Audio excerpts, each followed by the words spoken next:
Hi everyone, welcome to TARY COURTIER. In this audio insight, I will be sharing about the 5 steps to creating a successful business.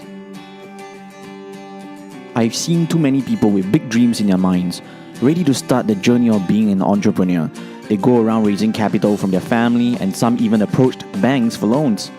Without first laying the right foundations, they plunged themselves into the deep waters of business, and in a matter of months, everything just crumbled and fell into a million pieces. Before starting a successful business, you need to know why you are doing this. What is motivating you to do so? What vision do you have for this business?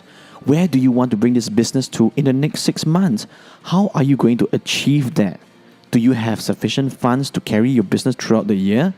Are you able to keep on fighting when difficulty strikes? You have to be very clear of your own vision, and if you are clear, you'll be able to move forward. I know of people, including myself, who used to start businesses for the sake of fame and face, only just to regret it after 1 month of operations. A former friend of mine, Jasper, started a small restaurant selling Asian food. In just 1 week, he was already asking his friends to buy over his business. From wanting to look good, Jasper became a joke. When I wake up every morning, I will tell myself the following. I want to become an authority figure in the English-speaking world for subjects pertaining to life success. I will also say I want to become wealthy for my children and their children's children so that they can go through good sound education in a well-equipped environment.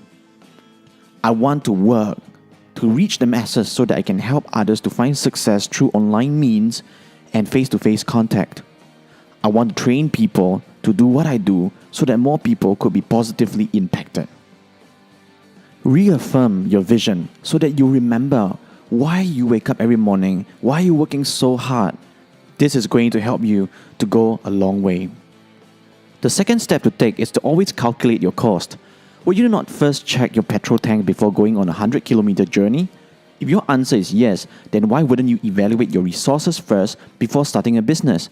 In order for your business to run long-term, you need money to sustain it.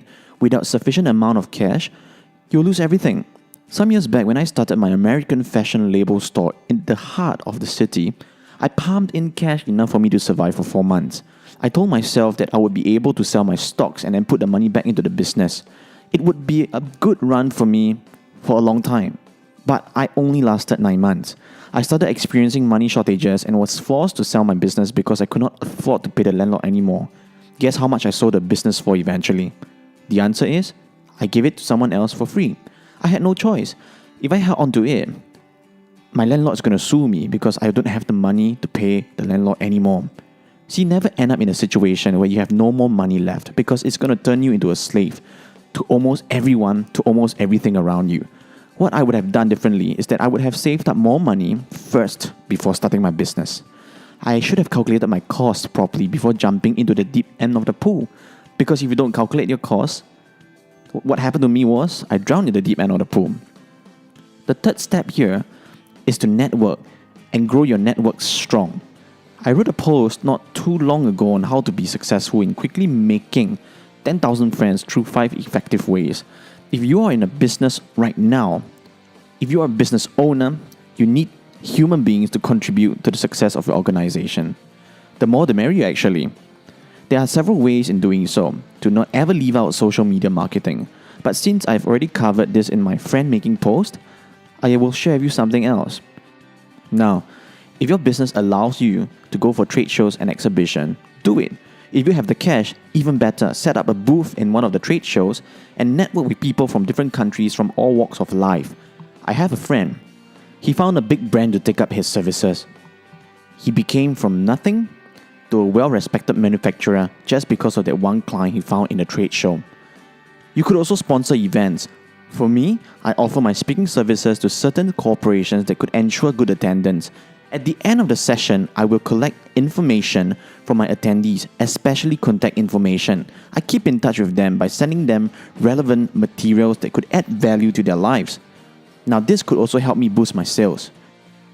Doing a pro bono training session could also let the business organization have a sneak peek into what you can offer, and they might eventually engage you for a paid training session for their employees.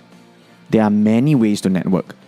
And one of the most important and valuable ways that all businesses need to grab hold of is to know your customers.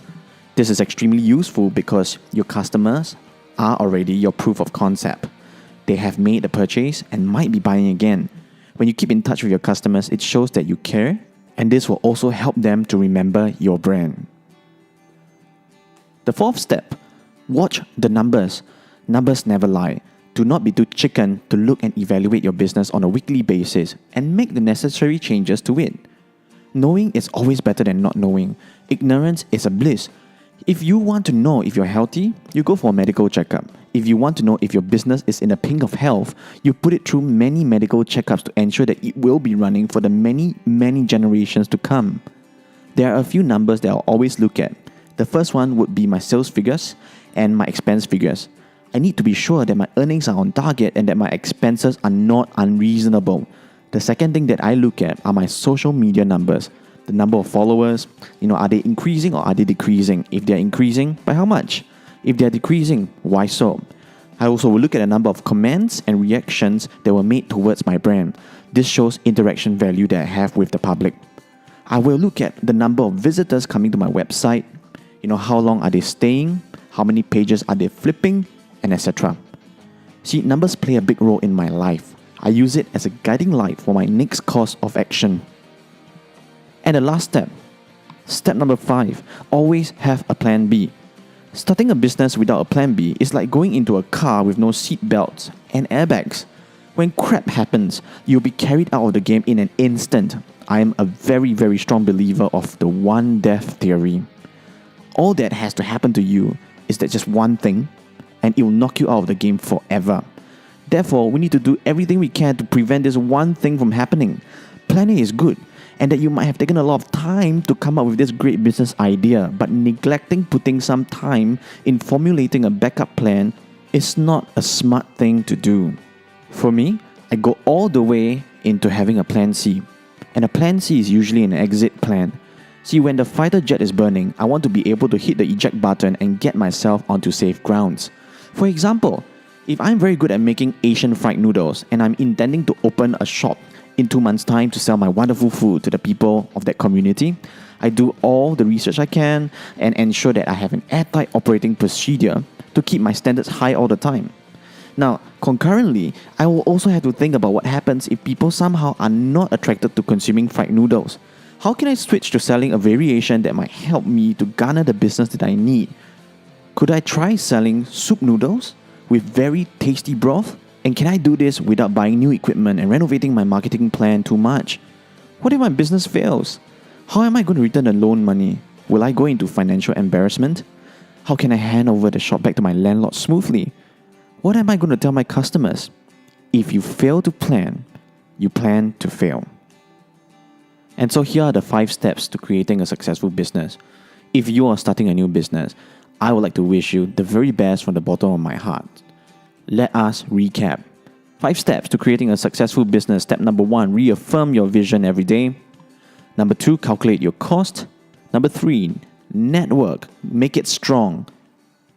Number 4, watch the numbers. And finally, number 5, always have a plan B.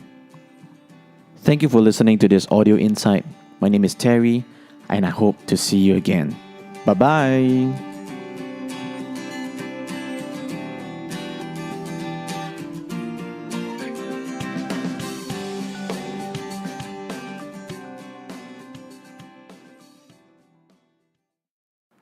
If you like this audio insight, please click on the subscribe button for more updates. Thank you.